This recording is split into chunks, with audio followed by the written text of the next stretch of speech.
I stood in the dimly lit hallway of Sunset Grove Nursing Home, watching my daughter Sarah's expensive designer heels click against the worn linoleum floor as she walked away. She didn't look back once.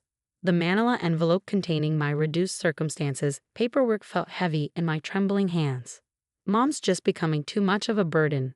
I had overheard her telling the facility administrator earlier. After Dad died in the market crash, she has nothing left. This is the best we can do. The best we can do. I almost laughed at the irony. This was the same daughter I had put through private school and Harvard Law School. The same one whose first house down payment I had covered. The same child I had given everything to. The nursing home room was small and sparse, with peeling wallpaper and a window that wouldn't fully close. A far cry from my previous life in our family estate. But I had known this day was coming. I had planned for it. Mrs. Anderson. A gentle voice interrupted my thoughts. It was Nancy, one of the kinder nurses. Would you like help unpacking? I smiled weakly, clutching my single suitcase. No thank you, dear. I can manage. As soon as she left, I pulled out my old flip phone. The one Sarah had mockingly called a dinosaur last Christmas when she gifted me a smartphone I never used. I dialed a number I knew by heart. Martin? It's Eleanor Anderson. Yes, they did exactly what we expected. It's time. Martin had been our family lawyer for 40 years. He was one of the few people who knew the truth. The real truth about the Anderson fortune. The safe, he asked. Yes, open it tomorrow, just like we planned. I could almost hear him smiling through the phone. With pleasure, Eleanor. I've been looking forward to this day. After hanging up, I sat on a thin mattress and pulled out an old photograph from my wallet. It showed a younger version of myself standing next to my late husband James, both of us beaming in front of our first investment property. That was before the tech boom, before James's innovations changed the industry, before we became one of the wealthiest families in the state. But Sarah never knew about most of it.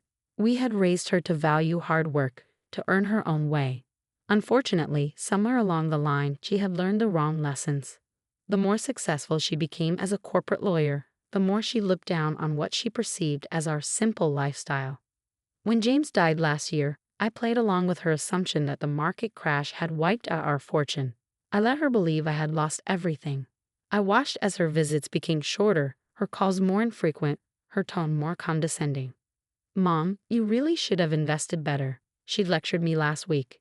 Now look where you ended up. If only she knew about the hidden safe in James' old study. The safe that contained not just documents, but the truth about the Anderson technology empire. The empire that was still very much intact, carefully hidden in offshore accounts and shell corporations. James and I had built everything from nothing. We knew the value of money, but more importantly, we knew the value of character. We had hoped Sarah would learn the same. This was our final test, and she had failed spectacularly. Looking around my shabby new room, I felt a strange sense of peace. Tomorrow, Martin would open the safe in the presence of the estate executor. Tomorrow, Sarah would learn that her mother wasn't destitute at all. Tomorrow, she would discover that the Anderson fortune, all $4.8 billion of it, was being donated in its entirety to educational charities for underprivileged children. All except for one small trust fund set aside for any grandchildren Sarah might have in the future. Because despite everything, I still hoped the next generation might learn the lessons she hadn't. I pulled out a pen and paper, beginning to write. Dear Sarah, by the time you read this, the sun was setting outside my window, casting long shadows across the room. Somewhere down the hall, I could hear other residents chatting and laughing. This wasn't the life Sarah thought she was condemning me to. This was the life I had chosen. A chance to live simply again. To maybe make a difference in the lives of other residents here who truly had no one. And tomorrow, everything would change. The next morning, chaos erupted exactly as I had anticipated. I was calmly sipping my mediocre nursing home coffee when my phone buzzed with notifications.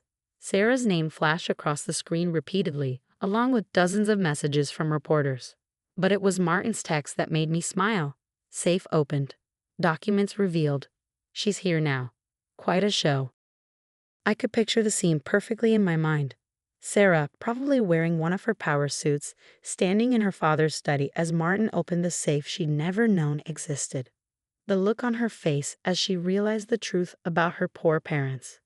The first document would have been the holdings list.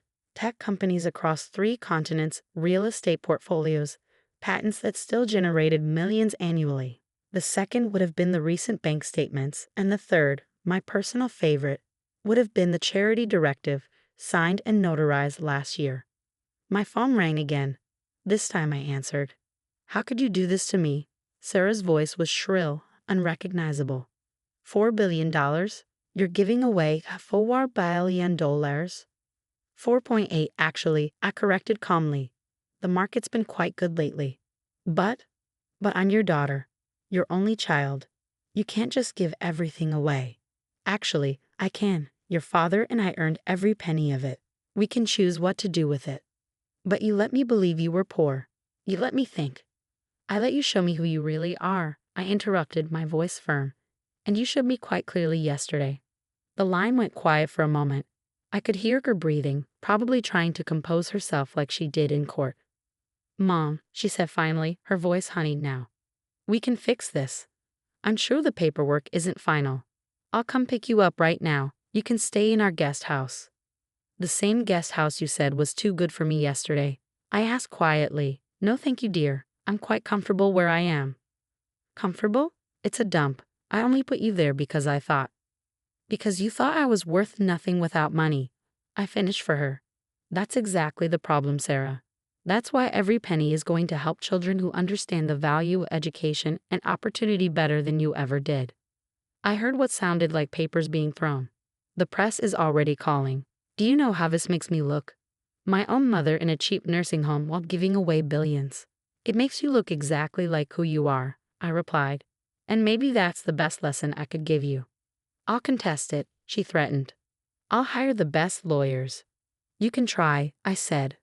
"But your father and I had 40 years to make this airtight. Martin made sure of that. The only money you'll ever see from us is the trust fund for any children you might have. And that comes with conditions about character and education that I suspect you won't like." Another long pause. When she spoke again, her voice was smaller, almost like a little girl who used to come running to me with skinned knees and broken toys. "Mom, I'm sorry. I didn't mean to. I was just frustrated, and—" "No, Sarah. You meant every word, every action. And that's okay. It showed me exactly where this money should go, to people who understand its true value." "What am I supposed to do now?" she whispered. "That's up to you. You can keep being the person who abandoned her mother at a nursing home, or you can become someone better. The choice was always yours." I ended the call and turned to look out my window. Below, I could see some residents in the garden, elderly couples walking hand in hand, others being helped by caring staff members. I had already spoken to the administrator about making an anonymous donation to upgrade the facility. Not enough to make it luxury, but enough to make it comfortable for everyone. Sarah would eventually learn that money wasn't everything. Or she wouldn't. But I had finally done what I should have done years ago. Shown her that actions have consequences and character matters more than cash. My phone buzzed again. This time it was Martin. "Phase 2 ready when you are." I smiled. Sarah had no idea that this was just the beginning. 3 months passed at Sunset Grove, and life took on a rhythm I hadn't expected to enjoy. The facility had mysteriously received upgrades, better beds, renovated common areas, and a new garden where I spent most mornings. None of the residents knew I was behind the changes, and I preferred it that way. Sarah had tried everything: legal challenges, media sympathy, even attempted reconciliation. But each move revealed more of her true character. When the press asked why she'd abandoned her billionaire mother in a nursing home, her fumbling responses only made things worse. Then came the day of the first scholarship announcements. 5,000 underprivileged students would receive full rides to college, complete with living expenses and mentorship programs. The Anderson Education Initiative, they called it. Martin had arranged for the ceremony to be held in the city's largest auditorium. I watched the live stream from my room, smiling as tearful students and their families took the stage. Each had a story of determination, of fighting against odds, of valuing education above all else. These were the kind of people James and I had been before our success. Hungry for knowledge, eager to make a difference. My phone buzzed. Sarah's name appeared, but this time, the message was different. "I saw the ceremony. I finally understand. Can we talk?" I invited her to come to Sunset Grove the next day. When she arrived, she wasn't wearing her usual power suit. Instead, she was in simple jeans and a sweater, looking more like the daughter I remembered. "You look different," I observed as she sat beside me in the garden. "I feel different," she admitted. "I've been doing a lot of thinking. Watching those students today, it reminded me of the stories you used to tell about you and Dad. How you started with nothing." I nodded, waiting. "I forgot all that," she continued.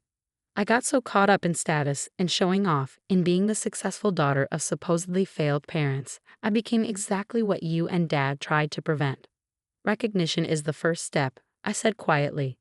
"I've been volunteering at a local education center," she said, "teaching law basics to high school students. It's actually fulfilling. More than corporate law ever was."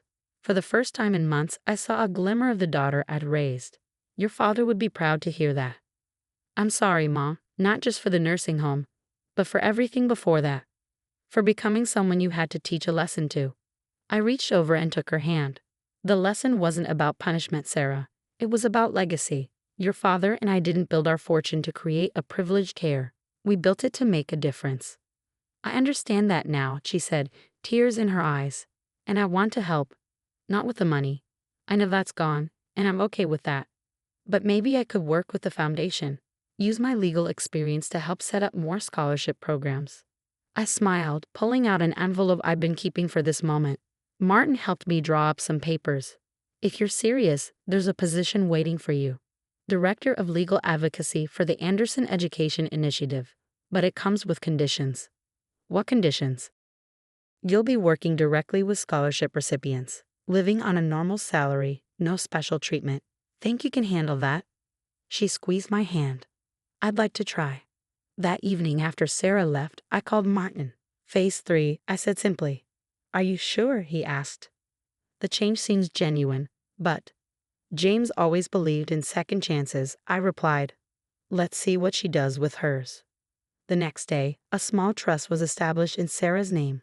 Not enough to make her wealthy, but enough to help her do good work. The conditions were strict. The money could only be used for educational advocacy and community development. As I sat in my garden watching the sunset, I thought about legacy. Not the billions we'd given away, but the lessons we taught. Sarah was learning. The scholarship students were thriving. And somewhere, I knew James was smiling. My simple room at Sunset Grove didn't feel like a punishment anymore. It felt like exactly where I needed to be, watching good things grow from what we built, one student, one life, one lesson at a time. And Sarah? She was finally becoming the daughter we'd always hoped she'd be. Sometimes, losing everything is the only way to find what really matters.